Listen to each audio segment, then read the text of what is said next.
Story time. Buckle up, Buttercup, because this is a good one. I'm going to first start with, this is my version of the story, my opinion. So just remember that. And I'm going to tell you this story because one of my very best friends died 2 years ago yesterday, and this story's about her.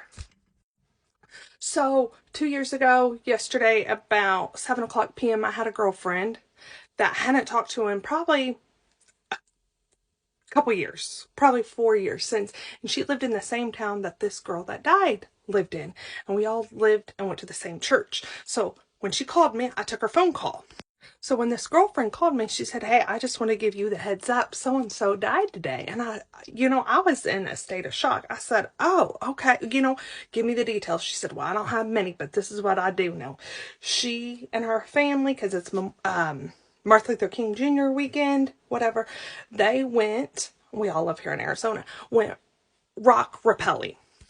And when the family did, my girlfriend had always went, and she had 3 kids, and she always stayed at the bottom. She never went rock rappelling. Like, it was always her kids.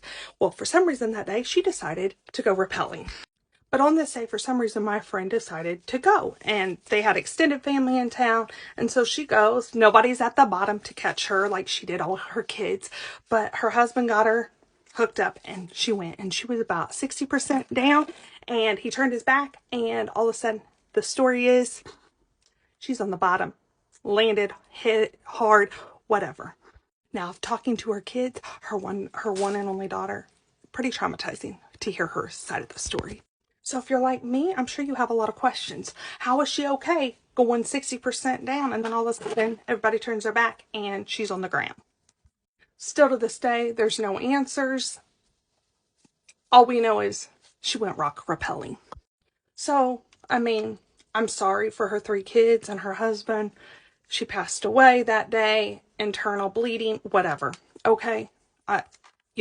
Crap happens, accidents happen, all right?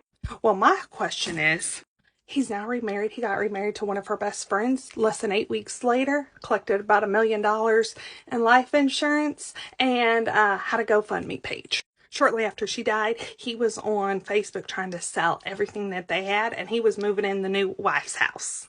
Still to this day, him and the new wife don't even claim that they're married to each other on Facebook.